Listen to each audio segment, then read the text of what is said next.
Aujourd'hui, nouvelle invitée. On soit un peu mon coup de cœur YouTube 2019, je le dis. C'est Victor Ferry, t'es chercheur en rhétorique. Et moi, ce qui m'intéressait plus, c'est de récupérer tous ces outils rhétoriques et puis de les retester et de les adapter pour un public contemporain.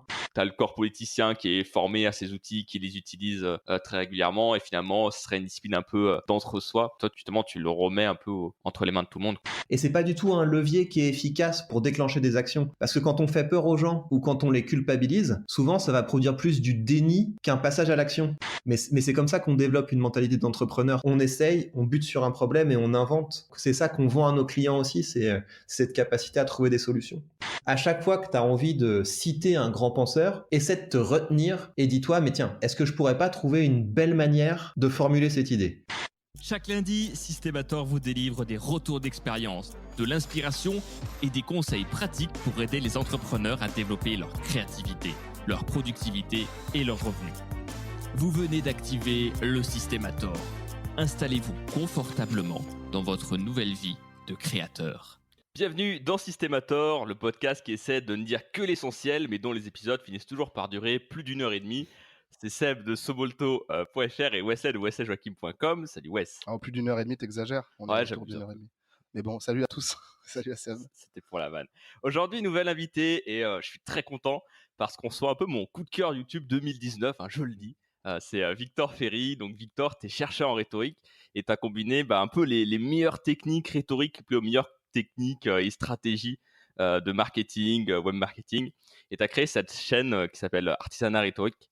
C'est plus de 100 vidéos, des centaines de billets de blog, des posts LinkedIn et surtout, ce que je trouve, c'est que pour avoir suivi tes cours, c'est que tu es un formateur et un pédagogue hors pair parce que on avait déjà parlé dans Systemator, dans un truc de la semaine de Victor. Mais en fait, Victor a la particularité d'enseigner sa discipline au travers de cours en ligne et il a une aptitude à, je trouve, rendre ça super accessible à quiconque cherche un peu à s'en donner les moyens. Et donc, on a la chance de le recevoir aujourd'hui. Salut Victor. Bonjour messieurs, bonjour tout le monde.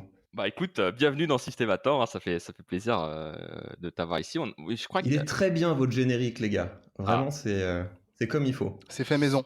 Super. Ah bah bravo. Mais vraiment, il est à la fois pro et sympa. Cool. Super. Écoute, ça fait plaisir. On est bien parti, quoi. C'est Wesley qui met le La cœur. voix par Sébastien Bauer et puis effectivement la musique, c'est moi-même. Au début, Ouais, ça marche. Wesley voulait faire du rap, que je fasse du rap un peu. Et Alors, bienvenue dans Systemator, le podcast.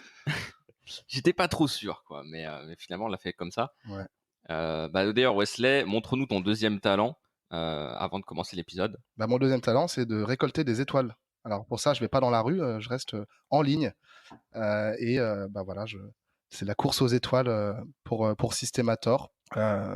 C'est super important pour nous de récolter vos évaluations sur Apple Podcast notamment. Nous, on est vraiment là pour s'inscrire dans la durée. Il y a des podcasts qui commencent fort et puis après qui s'arrêtent.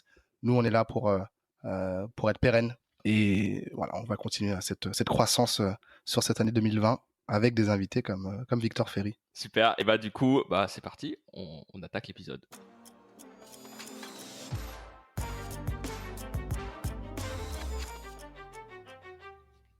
Alors, première partie.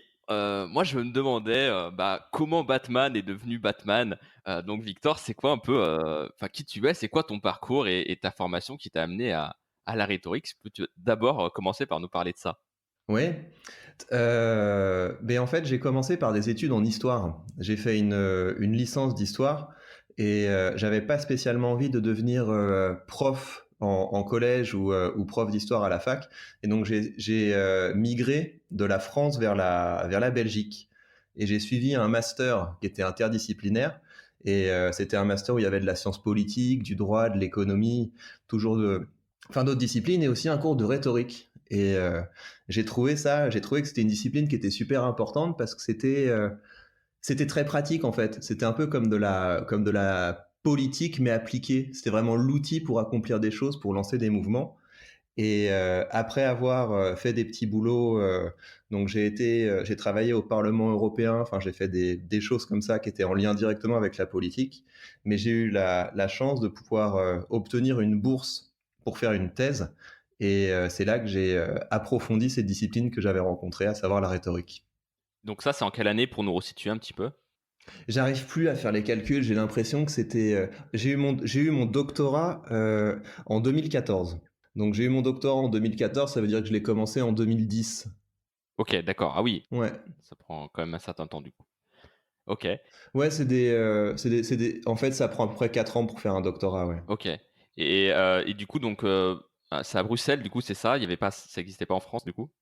Mais ça, c'est assez drôle parce que les gens qui font de la rhétorique en France, c'est souvent des gens qui sont soit littéraires, donc qui s'intéressent à la rhétorique de tel auteur de tel ou tel siècle, ou alors ils sont philologues, donc qui s'intéressent au grec, au latin, et ils s'intéressent à retraduire, à recomprendre la culture dans laquelle la rhétorique a émergé. Et moi, ce qui m'intéressait plus, c'était de récupérer tous ces outils rhétoriques et puis de les retester et de les adapter pour un public contemporain. Et pour faire ça, il faut être dans un environnement beaucoup plus interdisciplinaire.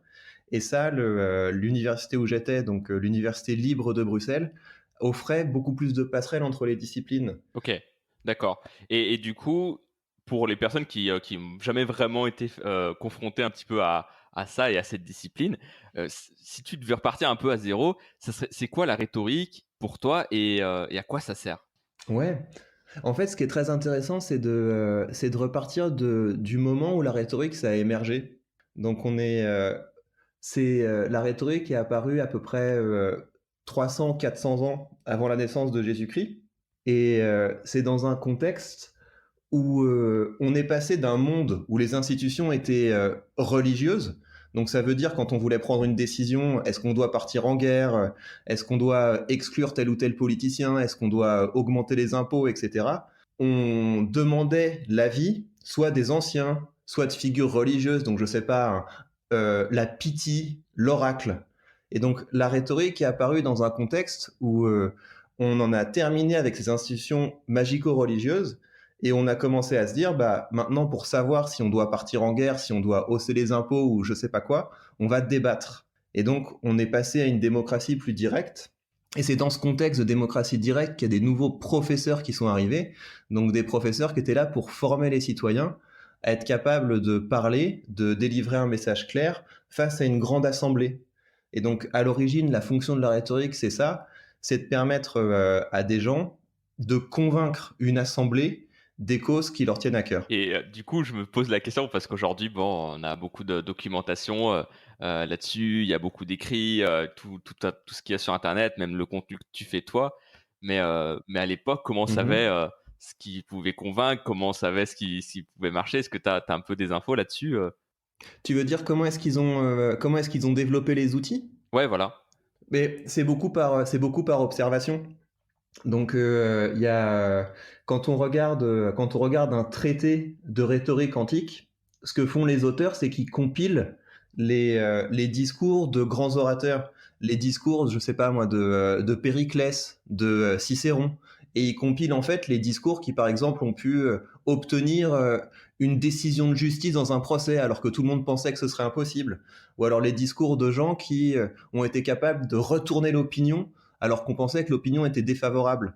Et donc comme ça, en compilant des discours qui ont l'air d'avoir fonctionné, bah, les principaux auteurs de rhétorique ont compilé des techniques. Ok, donc en utilisant finalement des études de cas, finalement, un petit peu comme tu fais toi, finalement, sur ta chaîne YouTube, quoi. Tout à fait. Il y a des études de cas et puis il y avait aussi une pré-psychologie. Il y avait déjà une réflexion sur ce qui pousse les gens à prendre des décisions. Donc on a ça dans la rhétorique d'Aristote, donc qui est un traité qui est encore assez accessible et qu'on trouve gratuitement sur Internet. Donc la rhétorique d'Aristote, c'est organisé en 3 livres et le deuxième livre, c'est un livre sur la psychologie du public. Et donc c'est une réflexion sur comment est-ce qu'on met le public en colère, comment est-ce qu'on déclenche de l'indignation, comment est-ce qu'on déclenche de la pitié.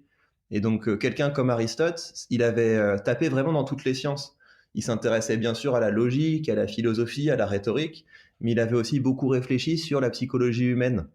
C'est vrai qu'à l'époque, il y avait pas mal de polymathes, de mecs qui étaient capables qui regroupaient, enfin, qui avaient un savoir qui englobait beaucoup de disciplines. Ouais. Ça, c'est quelque chose que tu valorises, toi, Victor? Tout à fait. Mais aujourd'hui, c'est beaucoup plus difficile de le faire en fait, parce qu'à l'époque, toutes les sciences étaient en développement, et donc un philosophe, c'était quelqu'un qui s'intéressait à tous les savoirs.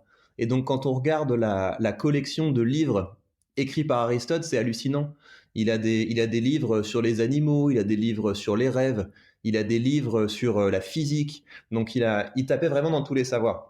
Aujourd'hui, c'est plus possible de faire ça parce que il y a beaucoup de savoirs qui sont devenus des vraies sciences et c'est tout un métier de se les acquérir. Et donc moi, je me limite vraiment à 2 domaines. Je pense que pour progresser en rhétorique, il faut s'intéresser à la psychologie et plus précisément aux mécanismes de la décision et de la motivation. Donc ça, c'est un des champs dans lesquels je m'investis.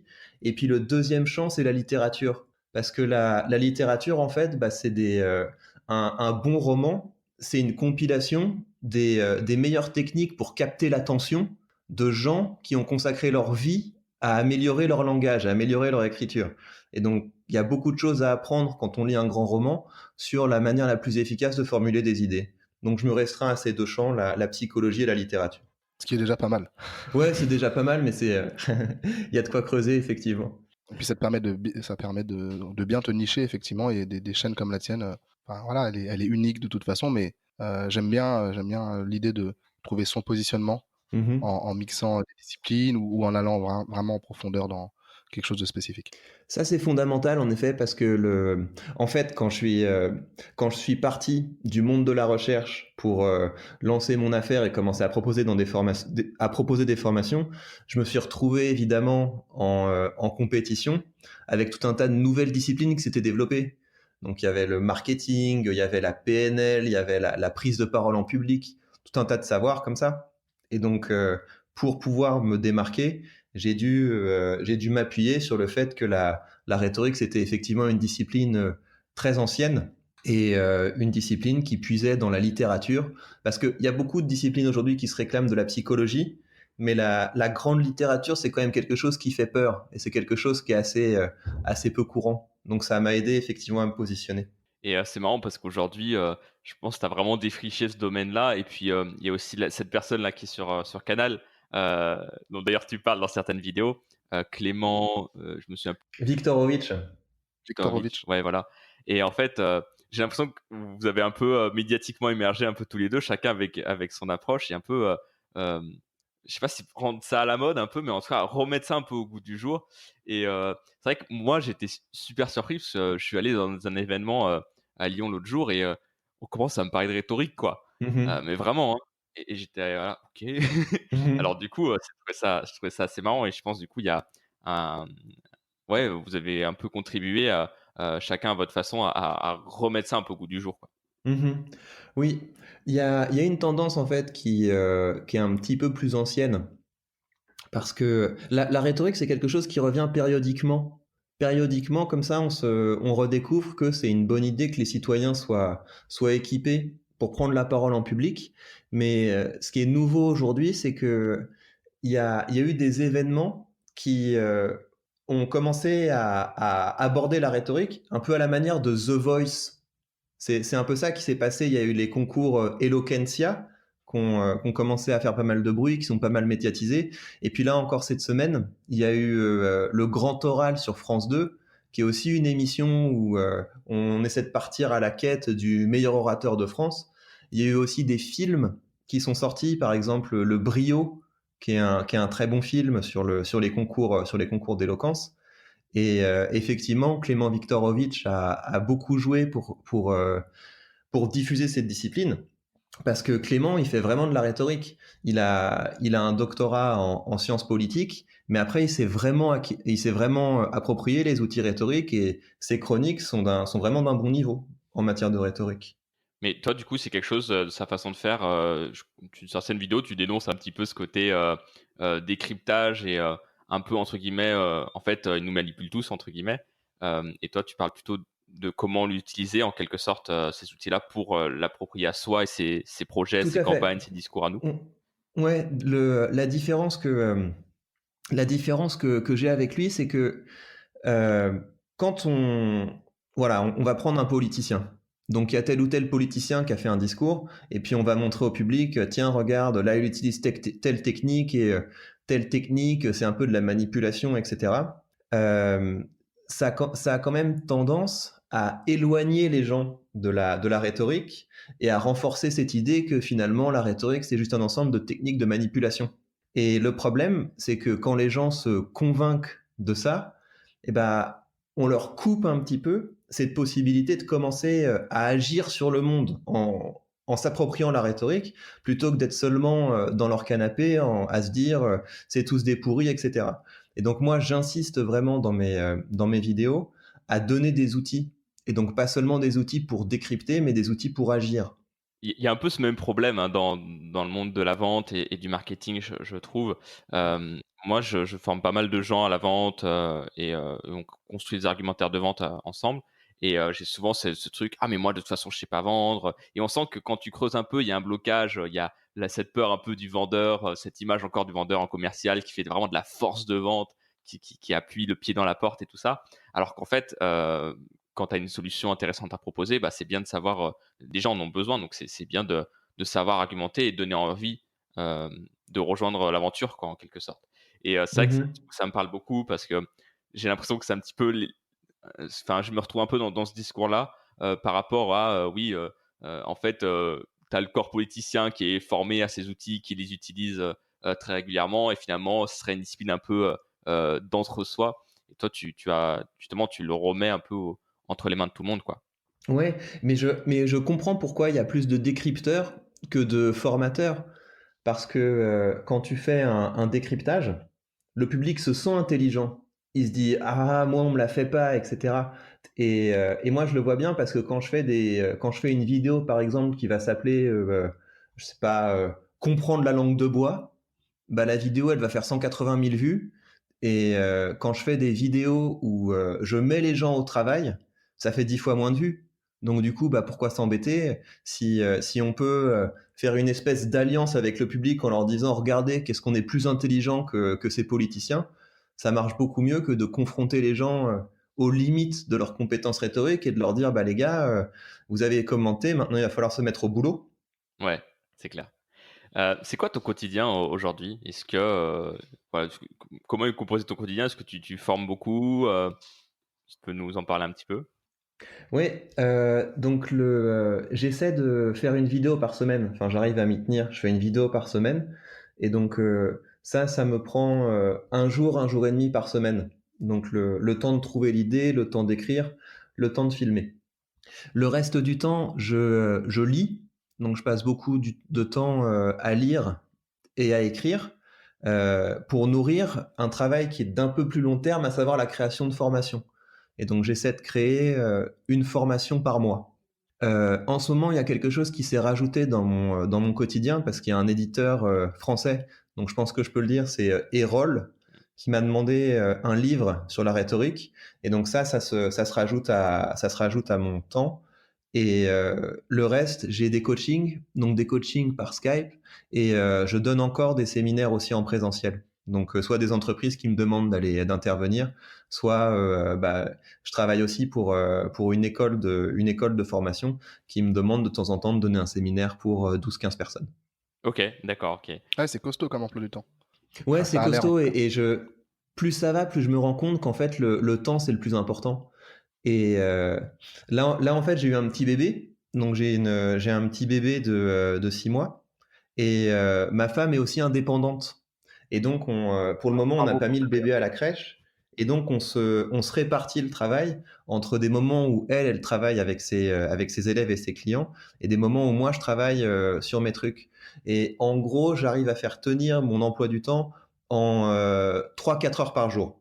Et je me dis que quand on va finir par mettre le bébé à la crèche, quand je vais me retrouver avec des journées où je peux travailler 6-7 heures, je vais pouvoir accomplir énormément. Super, bah bravo, parce que c'est tout notre sujet un peu sur Systemator, c'est aussi comment est-ce qu'on arrive à utiliser le temps qu'on a de disponible. Et du coup, j'imagine que tu as une sacrée discipline alors. Ouais, j'ai une assez grosse discipline. À me botter les fesses, mais la chance que j'ai, et je pense que c'est quelque chose qu'on partage, c'est que bah, on travaille sur des trucs cool. C'est moi, enfin ce que j'ai créé, c'était un peu ce dont je rêvais, parce que moi, c'était la recherche qui me passionnait. C'était vraiment cette idée. Tu te lèves le matin, tu lis, t'écris, tu fais des tests et tu construis du savoir. Et au bout d'un moment, bah, c'est un truc que j'ai plus pu faire à l'université, parce que l'université, c'est un petit peu un entonnoir qui se resserre comme ça. Donc, il y a pas mal de gens qui peuvent faire un doctorat. Après, il y a un peu moins de gens qui peuvent faire un post-doctorat. Et après, pour avoir une position définitive, ça devient tout un travail de networking que j'ai pas su bien gérer. Et donc, je me suis arrivé à un moment où on m'a dit, bah, tu vas plus avancer. Et donc, en fait, le système que j'ai créé, c'est un système qui me permet de continuer à faire de la recherche, mais en me finançant moi-même. Et donc, du coup, il y a très peu de moments où j'ai l'impression de faire du travail ennuyeux. Je travaille vraiment sur ma passion et c'est génial d'avoir un système qui permet de financer ça. C'est trop bien. Tu ressens très peu le côté tripalium du travail, quoi. C'est quoi Tripalium? Et bah, tripalium, ça veut dire instrument de torture. Alors du coup, en Ok. latin, je pense. Et Ouais, c'est ouais. apparemment une des racines, enfin la racine serait la racine du mot travail. Mais ouais, on va effectivement, je sais pas, c'est Confucius qui disait ça, non? Trouve un travail que tu aimes et tu ne travailleras jamais, jamais de ta vie, quoi. Tu n'auras jamais l'impression de travailler, en tout cas. C'est Ouais, c'est super, un hein, bel objectif. ouais, si t'as déjà trouvé cet équilibre dans ta vie. Et vous y arrivez, vous, un peu? Bah, nous, c'est un peu notre gros sujet. Moi, le truc que je regrette, et je le regrette encore plus depuis que je suis tes cours, c'est de prendre ce temps pour créer. Parce qu'entre gérer Mhm. des clients, faire des prestats pour eux et tout, c'est assez difficile. Après, moi, j'applique ce que j'ai appris de toi avec mes clients. Donc, du coup, ça, c'est une façon aussi de l'exercer. Mais c'est vrai que j'aimerais plus le faire pour moi, Mhm. quoi. Et c'est des fois, je rêve un peu de cette vie ou de me dire où les seuls trucs que j'ai à faire, c'est bah, un peu comme tu as dit, lire, apprendre, vulgariser, simplifier, rendre accessibles des choses, des concepts euh, que j'apprends. Et voilà. Et être payé pour ça. Ouais, éventuellement. Ouais, Moi, je commence absolument. à tendre vers ça, ouais. Ça dépend vraiment des moi, Mhm. je suis concepteur-rédacteur, donc ça dépend vraiment des clients pour lesquels je bosse. Mais, à côté de ça, je fais aussi de la musique électronique, donc, voilà, éventuellement des projets où, je suis payé pour faire, une musique de générique, par exemple. C'est toi qui l'as créé, la musique du Tout à fait, générique? ouais, tout à fait. Ah, mais c'est De cool de A à pouvoir Z. faire ça. Et franchement, bah, là, il y a un mec qui m'a contacté, que je connais, on va dire un pote, mais plus business à la base, mais qui est aussi un très bon pote. Donc voilà, il aimerait bien qu'on bosse ensemble. Je sais pas où ça va mener, mais l'idée, c'est effectivement de tendre vers ça. Et c'est marrant, hein, je termine cette parenthèse, c'est on cherche toujours l'apogée, le moment où on sera trop heureux dans notre vie, tu vois, au-dessus des nuages, alors qu'en Mhm. réalité, et c'est ça que j'aime bien aussi, enfin avec Systemator, moi j'ai envie qu'on porte ce message, c'est comment est-ce qu'on peut, à partir d'aujourd'hui, tendre vers ça en fait, et se dire comment je peux raffiner mes journées pour ne garder que l'essentiel, c'est-à-dire ce qui me fait vibrer et ce qui quand même me fait vivre, ce qui met la bouffe dans le frigo, pour parler vulgairement. Donc, Mhm. j'aime bien l'idée de, à partir de là où on est, on peut déjà, il n'y a peut-être pas grand-chose à transformer en fait pour être proche de notre journée idéale. Mhm. Tout à fait. Euh, Parlons un peu de YouTube. Pourquoi YouTube et quand est-ce que tu as démarré ça? Tu avais quoi en tête au départ et comment tu as affiné ça? Parce que souvent, euh, quand on parle de création de contenu de manière générale, les gens qui ne se sont pas encore lancés ont un peu ce côté, ce frein et cherchent un peu la formule parfaite. Au final, Mhm. le message et la cible s'affinent un peu avec le temps, avec les Mhm. contenus. J'ai l'impression que c'est aussi ce qui s'est un peu passé pour toi et je voulais que tu nous parles un Mhm. petit peu de ça. Ouais. Ouais, je vais te dire. Donc, ce qui m'a déclenché, c'est que j'adorais donner cours en amphi. C'était vraiment ma passion, le fait d'avoir préparé une leçon et puis tu vois que les étudiants sont dedans, que tu arrives vraiment à créer quelque chose, tu arrives à créer une ambiance, tu arrives à capter l'attention. Et donc, ça, c'était quelque chose qui, ouais, c'est quelque chose qui m'aurait rendu triste d'abandonner en partant de l'université. Et donc, c'est pour pouvoir recréer ça que j'ai commencé à faire des vidéos sur YouTube. C'est pour pouvoir avoir des élèves, pour pouvoir préparer des leçons, pour pouvoir continuer à enseigner ma discipline. Ça, c'est le point de départ. Et au début, en fait, j'avais un concept qui était beaucoup plus compliqué que celui que j'ai aujourd'hui. Aujourd'hui, je me suis focalisé sur une émission qui s'appelle Parle. Et au début, j'avais prévu de faire lis, pense, parle, agis. C'était ça un peu l'objectif, c'était de faire 4 types d'émissions. Et, euh, et assez rapidement, on se rend compte qu'il y a des formats qui fonctionnent mieux que d'autres. Et je me suis rendu compte que c'était le format parle qui marchait le mieux. Et après, la manière dont j'ai fait évoluer ma chaîne, c'est que je me suis fixé pour objectif de le faire de façon hebdomadaire. Donc voilà, je donne rendez-vous à mon public tous les dimanches à 20h. Et ça aussi, ça a contribué à pouvoir vraiment me permettre d'affiner un format. Ouais, effectivement, la régularité, c'est vraiment une des clés hyper importantes, quoi. D'avoir un peu ce côté rendez-vous. Absolument, et il y a une autre chose que j'ai pu expérimenter, c'est que quand je suis passé d'une vidéo par semaine à une vidéo quotidienne où j'ai fait un calendrier de l'Avent sur le mois de décembre, donc une vidéo par jour jusqu'au 24 décembre, la chaîne a stagné parce qu'il y a un équilibre en fait à trouver entre la régularité et le spam. Et, euh, et en tout cas, dans mon cas, une vidéo par jour, ça saoulait les gens. Mais justement, c'est un truc que j'ai vachement regardé attentivement à un moment où tu l'as fait, parce qu'en fait, il y a plein d'exemples de chaînes qui ont vraiment littéralement explosé en faisant une vidéo par jour. Et je me suis dit, oh, c'est du gros boulot. Et puis, c'est assez intéressant que tu te mettes à le faire et on va voir un petit peu les résultats. Et c'est vrai que j'étais assez surpris de voir que bah, ça bougeait pas tant que ça, et que finalement, ça bouge plus effectivement qu'une vidéo par semaine. Et je sais pas, peut-être qu'après, les vidéos sont aussi c'est dans un domaine particulier. Moi, je sais que j'avais moi-même, étant, entre guillemets, grand consommateur de tes vidéos, enfin, ça m'a pris pas mal de temps à tout regarder et à checker, versus des gens, un que j'ai en tête, c'était Pierre Cross qui s'est mis à faire des vidéos une fois par jour à une époque et qui, du coup, est passé très, très vite à une très, très grosse chaîne YouTube. Mhm. Et voilà, mais je trouvais que c'était une expérience intéressante que tu as tentée, qui était assez audacieuse dans ton domaine, quoi. Mais donc moi, ce que je peux en tirer, c'est que sans doute que faire une vidéo par jour, c'est un bon moyen de lancer une chaîne. Mais quand on a une chaîne qui marche, c'est une connerie. Et je pense il vaut mieux se focaliser sur faire un travail de qualité, essayer de faire des vidéos qui sont où c'est bien écrit, où c'est bien pensé pour optimiser la durée de visionnage. Donc on commence la vidéo en posant un problème, on crée un suspense comme ça, et puis entre chaque partie de la vidéo, on termine sur un suspense pour que les gens aient envie d'aller jusqu'au bout de la vidéo. Et quand on prend le temps de travailler ça marche beaucoup mieux parce que ça fait des vidéos que les gens regardent jusqu'au bout, elles sont mieux recommandées. Et il y a certaines vidéos qui me rapportent 3-4 000 abonnés et donc ça vaut beaucoup plus le coup que de multiplier les petits coups dans l'eau comme ça. Ok. C'est quoi la vidéo qui a le mieux fonctionné pour toi? Celle qui a le mieux fonctionné, donc celle qui a démarré au début, c'était une vidéo quand Schiappa, donc je crois qu'elle s'appelle Marilyn Schiappa, la Marlène. secrétaire Marlène, ouais. d'État à l'égalité homme-femme, comme ça, était venue dans le cadre du grand débat chez Hanouna. Et donc là, quand tu mets Schiappa plus Hanouna, bim. Et donc j'avais senti que ce serait un gros truc. Et donc c'est un type de vidéo que je fais de temps en temps.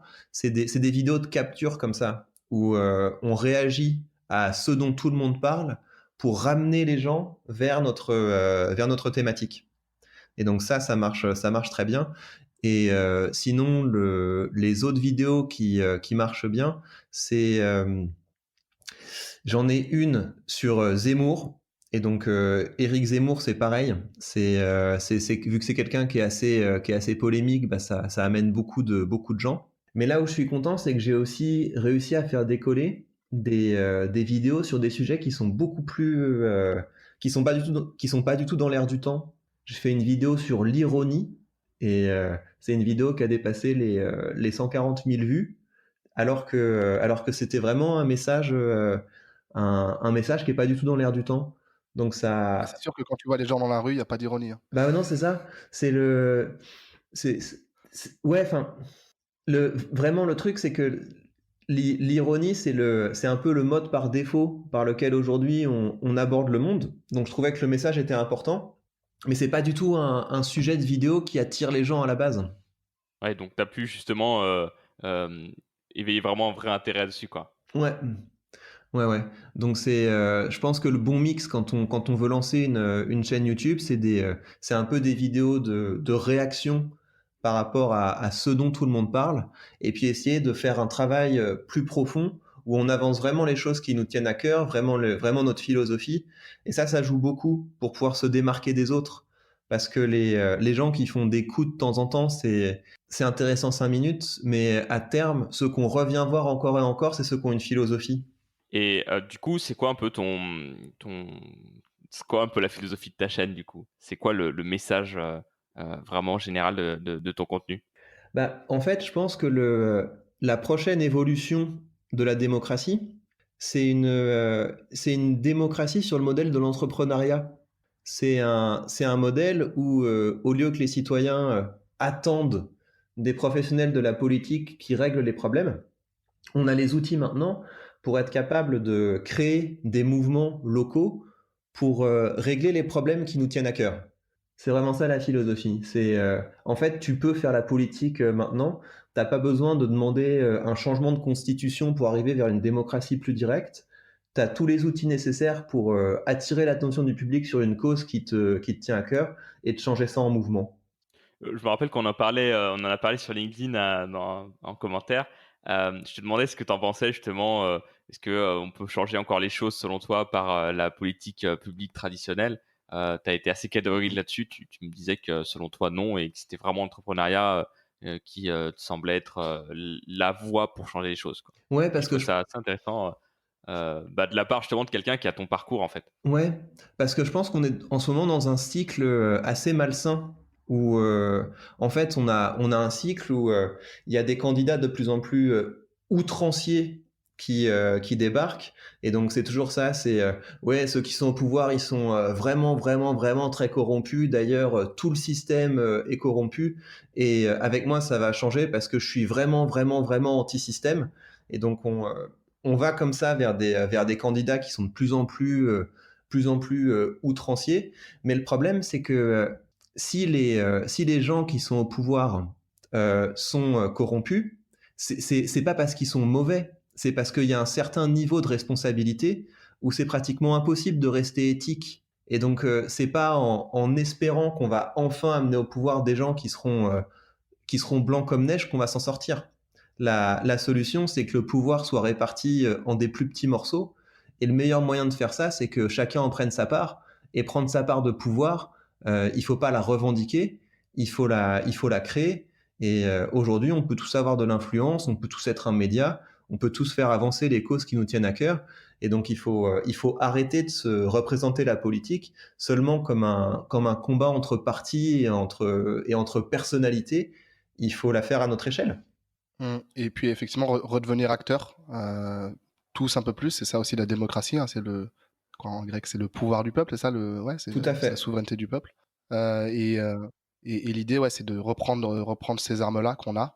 Est-ce que tu as des exemples, Victor, de mouvements ouais, qui s'initient dans les villes ou même à plus grande échelle Ou de boîtes qui t'inspirent en ce ouais, moment? ouais, en fait, qui illustrerait, parce que quand tu parles d'entrepreneuriat, tu parles tu parles d'entreprise dans le sens large du terme ou vraiment Mhm. d'entrepreneuriat business? Bah, pour te donner un exemple là, de quelqu'un avec qui j'avais travaillé à Bruxelles, il y avait un gars qui avait lancé une page Facebook qui s'appelait Léo Not Happy. Léo Not Happy, comme Leonardo DiCaprio, parce que Leonardo DiCaprio, il a un peu une conscience environnementale comme ça. Et c'est un mec qui avait commencé de temps en temps à prendre des photos de poubelles qui débordent, ou de bords de route plein de canettes de bière, ou de déchets abandonnés dans des endroits publics comme ça. Donc il avait commencé à faire une page où il prenait des photos de ça. Et il a lancé un mouvement où de plus en plus de gens se prenaient en photo en train de nettoyer un endroit et de publier ces photos-là sur Facebook. Et donc ça, c'est un premier stade du mouvement. Et puis après, il a commencé à organiser des événements plus avec plus d'impact. Donc par exemple, un événement auquel j'ai participé, c'est qu'un des grands problèmes quand tu as un festival de musique, c'est que il y a une pollution qui est liée à tous les mégots qui sont mis par terre, sur lesquels les gens marchent et qui rentrent profondément dans le sol. Et donc, on a fait un événement où on a distribué tout un tas de cendriers de poche aux festivaliers qui entraient dans le festival. On a mis tout un tas d'endroits partout pour récolter les mégots de cigarettes. Et puis, on avait fait aussi un partenariat avec une entreprise qui s'appelle Mégot et qui permet de recycler ces mégots de cigarettes et de les changer en mobilier urbain et en matériel de bureautique. Et donc comme ça, rien que parce qu'il avait commencé à publier des choses sur Facebook, il a pu nouer des partenariats et puis créer un mouvement qui lui a permis de régler ce problème qui lui tenait à cœur. Waouh, excellent. Ça doit être pas mal d'avoir un bureau en goudron et en nicotine, quoi, tu vois. C'est plus des trucs, tu sais, les espèces de... Tu peux faire certaines parties des chaises, tu peux faire aussi les récipients dans lesquels tu cales ton matériel, tes stylos, etc. Mais après, ouais, j'imagine qu'ils ont pensé à ça, tu sais, il y a des vrais ingénieurs. Mais ça, c'est bien, c'est l'ingénierie au service de quelque chose qui bénéficie à tous, quoi. Et en fait, il y a un peu j'ai un petit peu deux combats comme ça. Je veux aider les militants à être plus efficaces. Parce que souvent, le problème des militants, c'est qu'ils n'ont pas compris la base du marketing. C'est que l'appel à l'action des militants, c'est des trucs du type c'est la honte si on n'agit pas. Ou alors, quel futur on va laisser à nos enfants. Et c'est pas du tout un levier qui est efficace pour déclencher des actions. Parce que quand on fait peur aux gens ou quand on les culpabilise, souvent ça va produire plus du déni qu'un passage à l'action. Et donc, ce qu'ont très bien compris les gens qui sont dans le marketing, c'est que il faut partir de problèmes qui concernent vraiment les gens. Et puis pour les amener à l'action, il faut jouer plutôt sur des choses comme l'excitation et la fierté. Et donc le truc, c'est plus, regarde, si tu fais ça, tu vas devenir un héros. Et puis tu vas vivre dans un monde où tu auras accès à ça, et ce sera beaucoup plus agréable. Et donc, c'est plus sur des leviers comme ça qu'on peut amener les gens à l'action. Et donc, j'aimerais bien que les gens qui ont une conscience militante arrêtent d'échouer dans cette espèce de spirale de l'indignation. Le monde va mal, on peut rien faire, parce que le système nous empêche d'agir, etc. Et je pense qu'il y a moyen de rompre ça en donnant aux militants de meilleurs outils. Et en plus, c'est contagieux en plus parce que quand tu milites, tu es en groupe, tu as une espèce de pensée collective qui se met en place. Tu débordes un peu, tu te fais quand même exclure du groupe. Enfin, c'est un peu compliqué, quoi. C'est Ouais. des vrais soucis, ouais. Et en fait, ils sont assez peu inefficaces pour ramener des gens qui sont pas déjà admis à la cause. Si tu prends quelqu'un comme Greta Thunberg, bah, c'est quelqu'un qui clive parce qu'il y a d'un côté des fans et puis d'un autre côté il y a des trolls, des gens qui se disent ah gna gna gna, qu'est-ce qu'elle a cette petite nana à nous donner des conseils, de toute façon elle est manipulée, etc. Parce que quand on joue sur le levier de la peur, ça produit ça. Les gens qui sont convaincus restent convaincus, et puis les autres, ça produit du déni et du rejet. Ouais. Et du coup, ça n'est pas forcément d'action derrière, quoi. C'est quoi tes sources d'inspiration, qu'elles soient un peu plus antiques ou même ou plus modernes, plus actuelles? Actuellement, les gens que j'aime bien, il y a un psychologue américain qui est pas tellement connu, qui s'appelle Jonathan Haidt. Ça s'écrit Haidt, et il a écrit un livre qui est super bien, qui s'appelle The Righteous Mind. Et je sais pas très bien comment traduire ça en français. C'est un truc un peu comme l'esprit bien dans ses bottes moralement. Et c'est un livre sur pourquoi c'est si difficile d'avoir une conversation avec quelqu'un qui est d'une autre sensibilité que nous. Et donc, comment est-ce que c'est si facile de s'enfermer comme ça dans l'idée qu'on a raison et que l'autre a tort. Et donc, c'est un psychologue américain qui a beaucoup travaillé sur la polarisation et qui a travaillé sur ce problème qu'on a à l'heure actuelle, où on a d'un côté des gens qui deviennent de plus en plus politiquement corrects, et puis de l'autre côté, des gens qui deviennent de plus en plus anti-politiquement corrects, donc le retour de l'antiféminisme, du racisme, du fascisme, etc. Et donc il a beaucoup travaillé sur ces deux tendances, ça donne pas mal de clés pour comprendre l'état de nos sociétés. Donc lui, j'aime beaucoup. J'aime beaucoup un autre psychologue qui s'appelle, lui il est plus connu, il s'appelle Jordan Peterson. Ah oui. Et donc lui il est intéressant parce que Oui? Je dis oui, monsieur. Bah oui, j'ai lu son livre 12 Rules. Ouais, mais il est intéressant lui, parce que d'un côté on pourrait se dire c'est une caricature de conservateur, mais en fait c'est vraiment quelqu'un qui pense. C'est vraiment quelqu'un qui pense, qui a une philosophie, et puis qui a cette capacité à rester rigoureux et précis dans les débats. Donc c'est super intéressant ça. Trop bien. En tout cas, on vous mettra les références du coup dans les notes de l'épisode. Donc, si vous voulez aller voir un petit peu les différents livres que tu as cités, donc Jonathan Haidt C'est très dur à prononcer, ouais, je ouais. dirais que c'est Height. Et du coup Jordan Peterson, on vous mettra tout ça dans les notes de l'épisode. Attaquons un peu notre deuxième partie. Donc moi, je me forme avec tes contenus, Victor, donc des cours qui nous apprennent à finalement créer des billets, des articles, comment le formuler, comment être impactant, persuasif dans ce qu'on raconte. Et donc, du coup, je me forme, j'applique, j'écris, je relis, je te l'envoie, tu me le corriges, j'améliore, j'affine. Mhm. Je le poste sur Facebook. Résultat vraiment cool, j'ai eu un franc succès, j'ai promu un événement grâce à ça et j'ai triplé le nombre d'inscrits à l'événement. Et du coup, je me dis, je vais aussi le poster sur LinkedIn. Tu vois. Surtout que je te vois faire ça pas mal Mhm. et ça cite pas mal de réactions. Je trouvais ça assez intéressant parce que c'est pas un outil que j'utilisais beaucoup avant. Et là, je le poste sur LinkedIn et là, vraiment, je le poste, mon message devient tout rouge avec genre un moins 1400, quoi, quelque chose comme ça. Je fais, qu'est-ce que c'est que ça, quoi? Et en fait, Epic Fail, tu peux poster que 1400 caractères, pas mots, mais 1300. 1300 ouais, caractères sur LinkedIn. Et là, je me dis, non, mais c'est terrible. Du coup, je peux pas mettre ma publication, quoi. Ou alors la raccourcir à Mhm. l'extrême. Et du coup, je ne savais pas cette limitation, je ne savais pas cette contrainte technique. Et les publications LinkedIn, c'est un peu ce qu'est la radio, tu sais, avec les billets d'humeur, quoi, où en gros, tu es ultra chronométré, tu as 1 minute 37 pour dire ton message, et Ouais. si tu dépasses, c'est mort. Voilà. Pour moi, que tu mettes ça là-dedans. Et du coup, j'avais envie de parler un peu de ça avec toi. C'est finalement, bah, comment faire en fait pour dire beaucoup en peu de mots. On a souvent tendance parfois à digresser, et on peut en perdre le message. Dans Systémator, je ne sais pas si on perd le message, mais des fois nos épisodes sont très longs alors qu'on se dit oh 40 minutes c'est bouclé mon cher Wesley, alors que pas du tout. Après, on est à 1h27, on fait en boucle. Ah mais en fait on va peut-être arrêter là. Là on est parti sur des records les gars.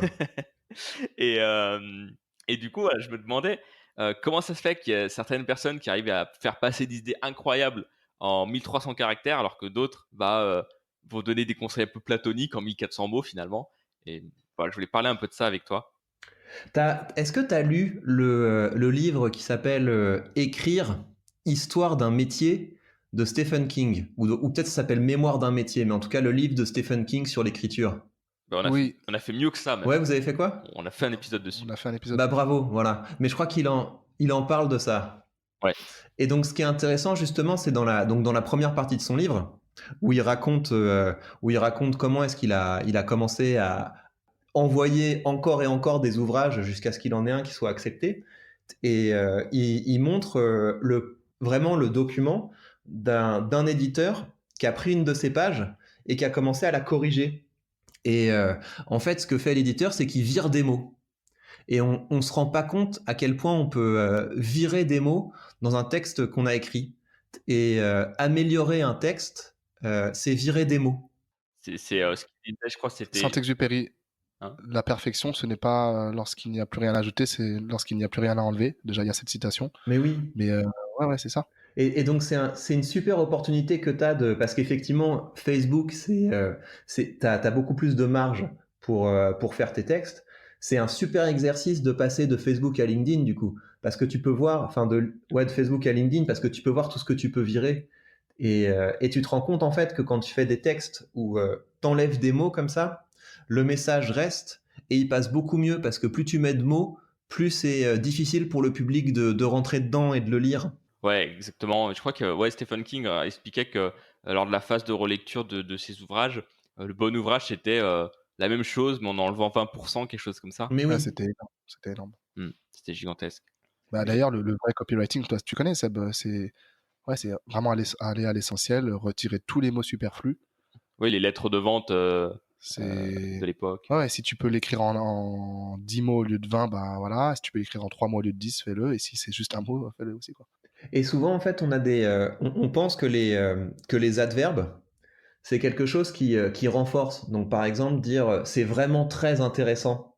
Mais en fait, ça fait pas ça. Quand on ajoute des adverbes, quand je dis c'est vraiment un bon film, je mets le film sur une échelle comme ça. Ça devient un film vraiment bon. Ça veut dire quoi? Ça veut dire qu'il est à 8 sur 10, il est à 9 sur 10, on sait plus très bien.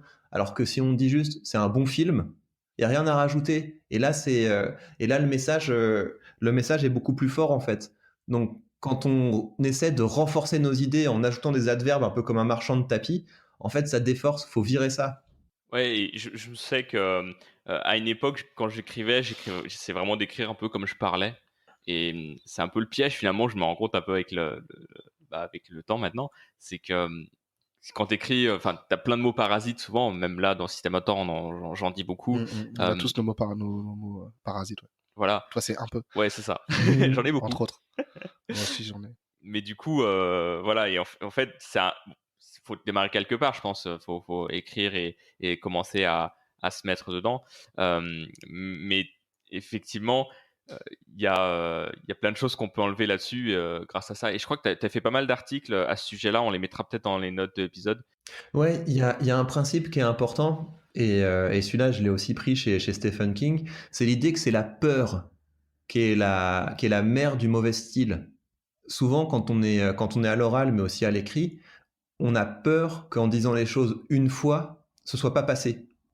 Et du coup, on va reformuler, on va redire, et ça alourdit les choses. Alors que souvent, dire les choses une fois, ça suffit. Qu'est-ce que tu dirais à quelqu'un qui veut se lancer dans justement la création de contenu, qui a envie de se mettre à écrire ou faire des vidéos? Qu'est-ce que tu dirais de faire en premier avant de se lancer? Écrire son manifeste. La réponse que j'attendais. Du coup, est-ce que tu veux détailler? Oui. J'ai l'impression d'être un journaliste un peu, tu vois, d'orienter les questions. Là, Tu c'est terrible. développer. Je savais que c'était la réponse que t'attendais, tu vois. Non, mais ouais, donc vraiment l'idée, c'est que on est un peu dans une culture du truc et ficelle comme ça.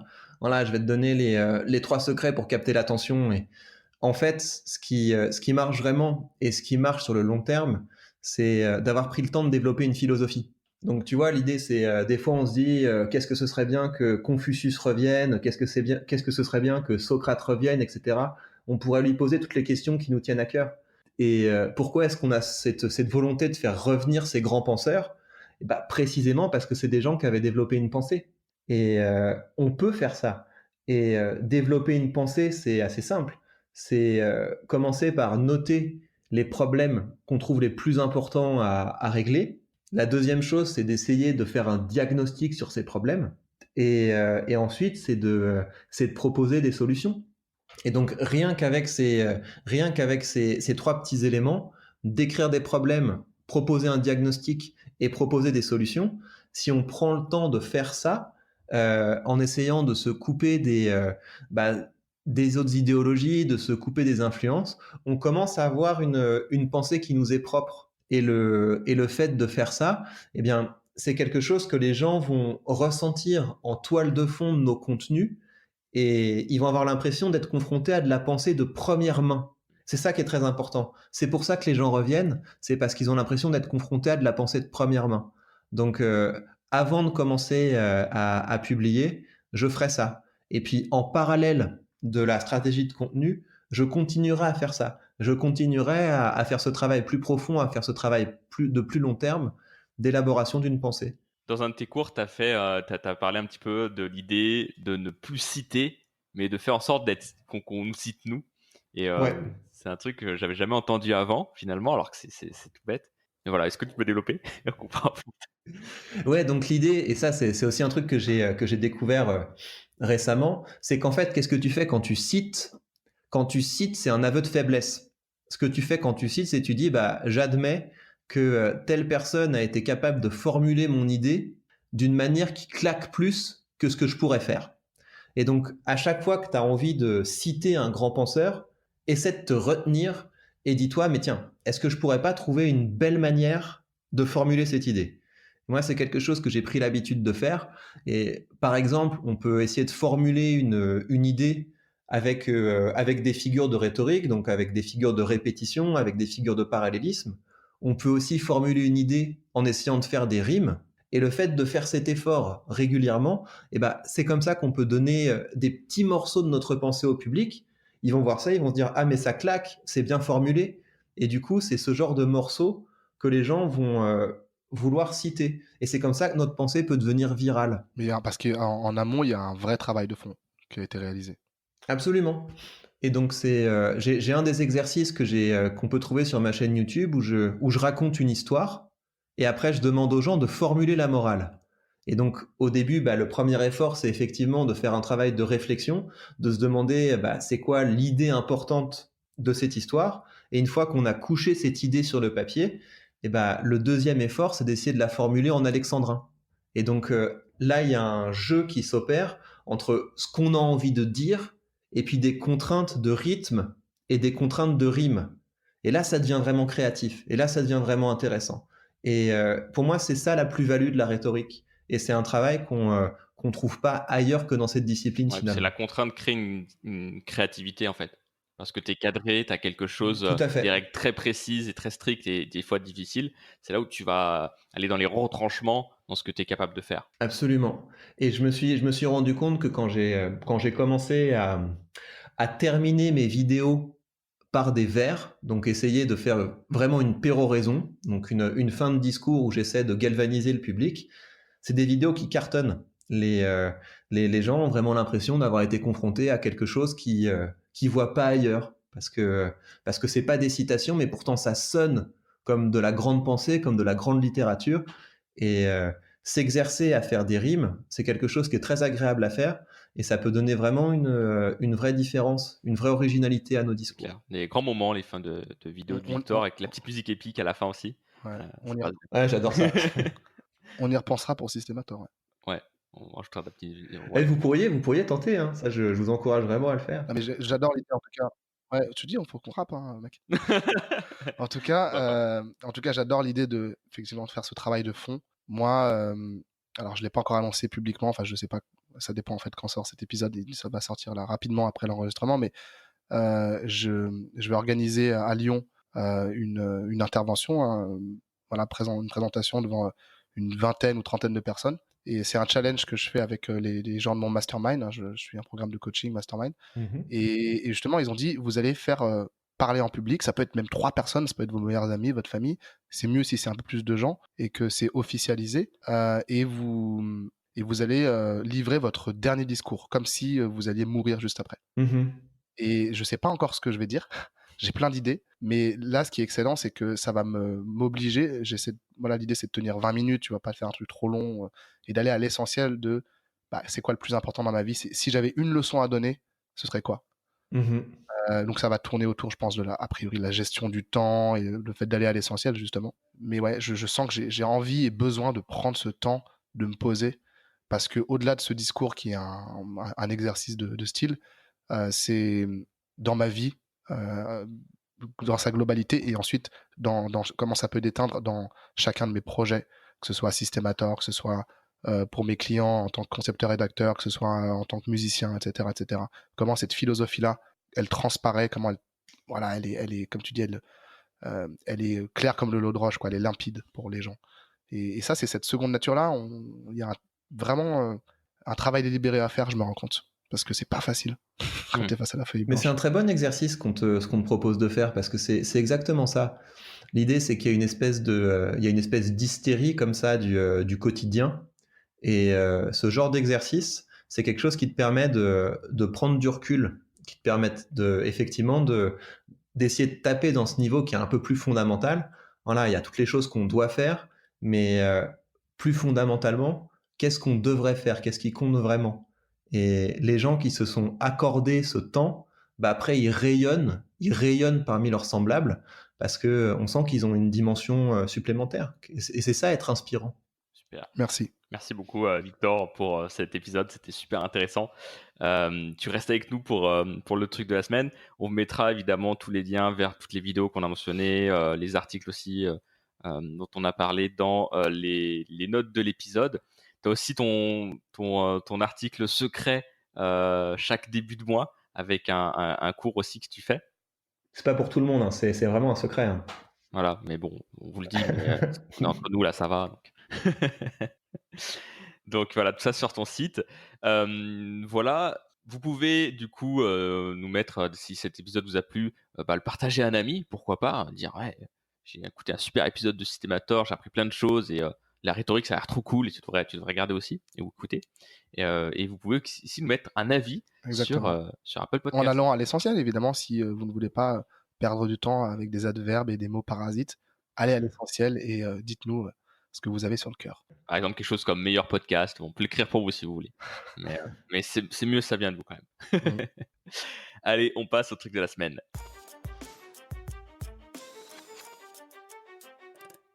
Alors, Victor, quel est ton truc de la semaine? Alors, je suis allé à une expo. Donc, une expo d'un sculpteur roumain qui s'appelle Brancusi.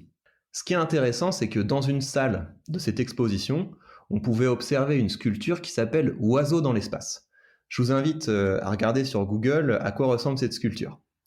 Et ce qui est rigolo, c'est que un jour où cet auteur roumain a voulu organiser une exposition aux États-Unis, les douanes américaines lui ont dit mais écoutez, ça c'est pas une œuvre d'art, ça c'est un objet utilitaire et donc on va vous le taxer.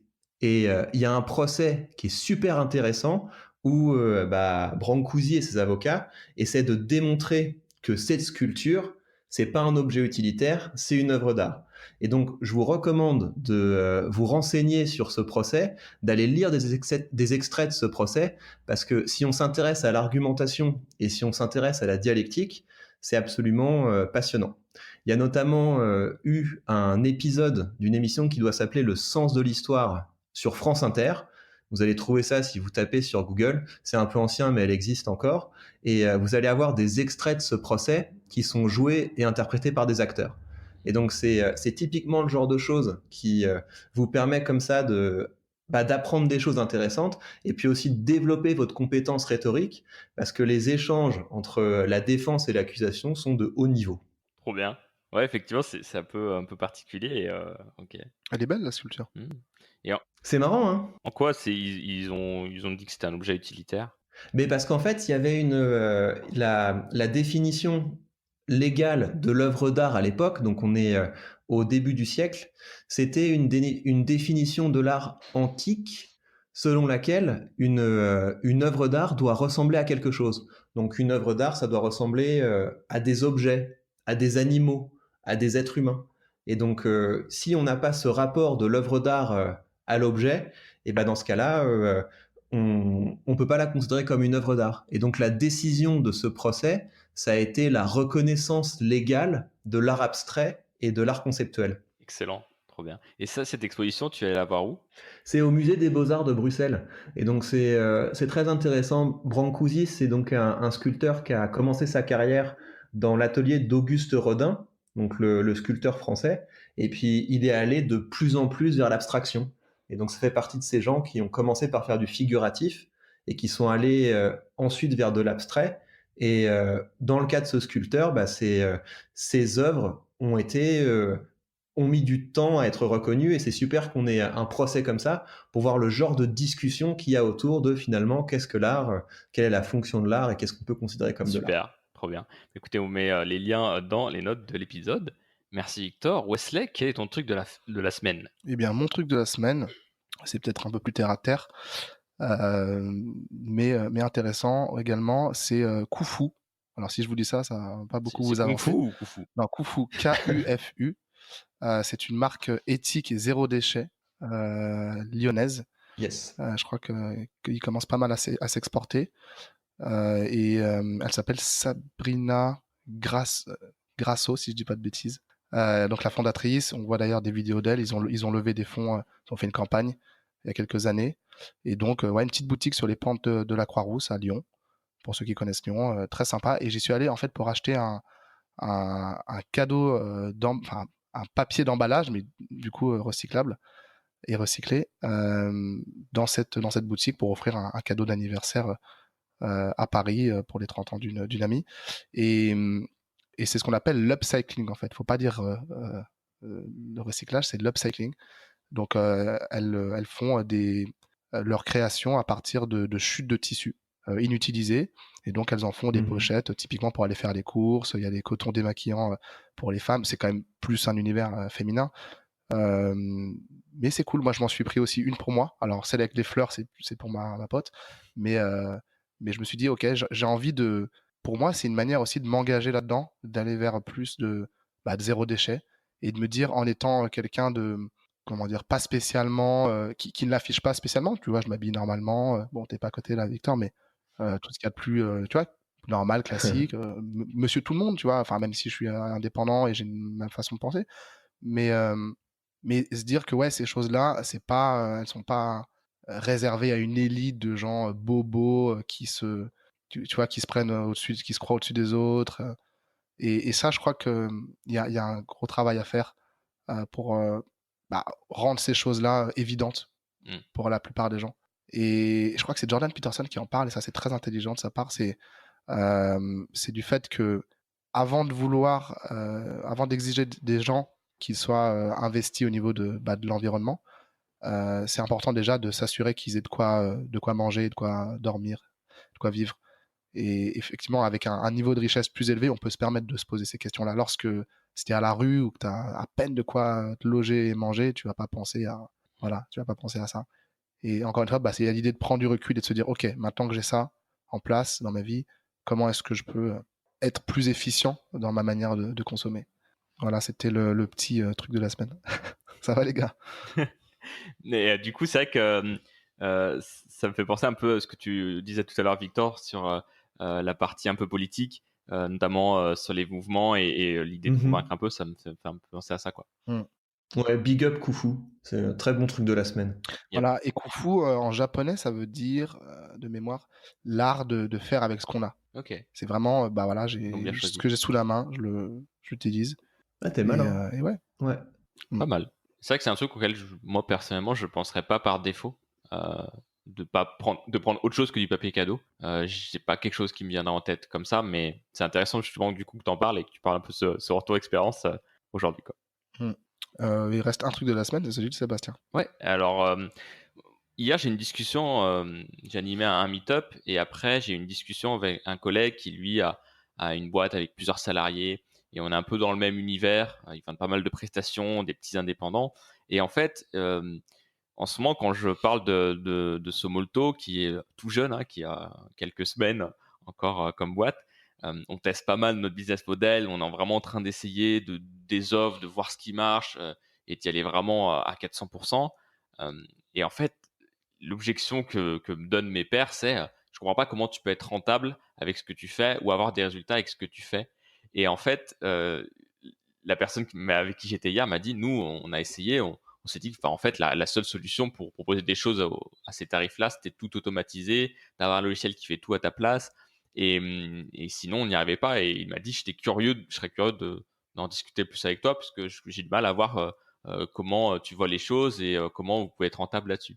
Et en fait, ça fait réfléchir et ça fait un peu peur parce que tu te dis, ah ouais, mais attends, si lui me dit ça, qu'il a pas mal d'expérience avec une vingtaine de salariés, qu'il a déjà passé un peu ces étapes-là, est-ce que je suis pas en train de me planter? Est-ce qu'il faut que je change tous mes plans? Est-ce qu'il faut que je refasse toutes les offres, que je dise non à tous les clients que je suis en train de prendre et finalement faire autrement ou pas? Et il y a un peu ce conflit là-dessus et de se dire en même temps, euh, est-ce que je dois apprendre de l'expérience des autres ou est-ce que je dois d'abord apprendre par ma propre expérience? Ok, il me dit ça, mais il faut que je teste ma façon de faire, mes concepts à moi et la vision que j'en ai et comment je peux le mettre en place avec l'équipe pour y arriver.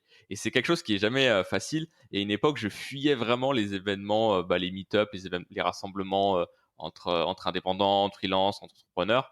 Pour ces raisons-là, c'est parce que je suis un peu persuadé que l'isolement et se concentrer que sur tes clients, ne parler qu'à tes clients et pas à d'autres personnes, te permet certes de rester un peu dans ton délire, donc peut-être tu vas faire de fausses routes à certains moments, mais en même temps d'y aller à fond, d'y aller à 400% et de voir par toi-même si ça fonctionne ou pas.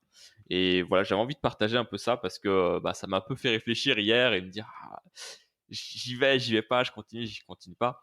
Bon, pour le moment, je suis plus parti pour continuer dans la direction qu'on a prise et puis faire nos expériences et nos tests par nous-mêmes, quoi. C'est une bonne philosophie. De toute façon, les gens qui sont passés à l'automatisation, c'est parce qu'ils se sont rendus compte des limites de leur système actuel. Je pense que si tu commences par l'automatisation, t'as qu'une idée très vague de toutes les tâches que nécessite ton business. Donc je pense que c'est important de faire soi-même jusqu'à ce qu'on se rende compte qu'on a besoin d'automatiser telle ou telle partie. Oui, c'est clair. Et eu la chance de discuter avec Valentin de Coup d'État. Tu sais, Coup d'État, c'est Ouais, je vois bien. Force the Family.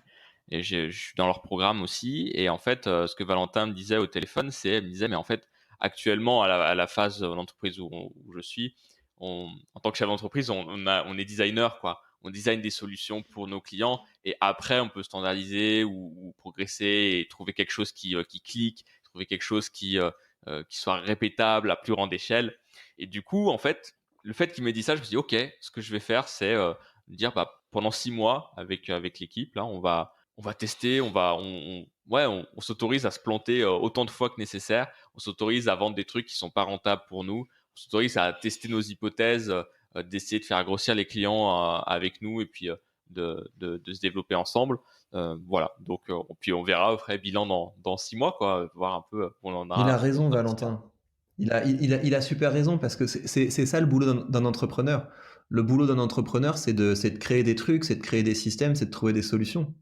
Moi, mes premiers 1 000 € en ligne, je les ai faits en investissant zéro, juste en utilisant ma messagerie Outlook, parce que je voulais pas investir dans une mailing list ou quoi que ce soit.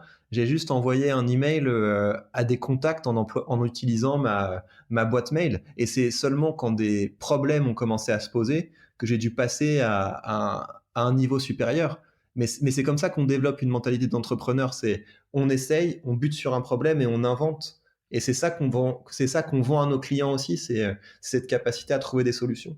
En mode coup fou, quoi. En Exactement. mode coup fou, grave. C'est ça, elles ont tout compris, les meufs. Absolument. Trop bien. Eh ben super, merci Wesley, merci Victor pour cet épisode. C'était un très bon moment. 1h10 au compteur, ça va. Ça va. On est dans les clous, ouais. C'est ça, on est à peu près dans la moyenne. Merci encore Victor, on retrouve évidemment ta chaîne dans les liens de la vidéo si vous êtes sur YouTube ou les notes de l'épisode si vous êtes sur une plateforme de podcast.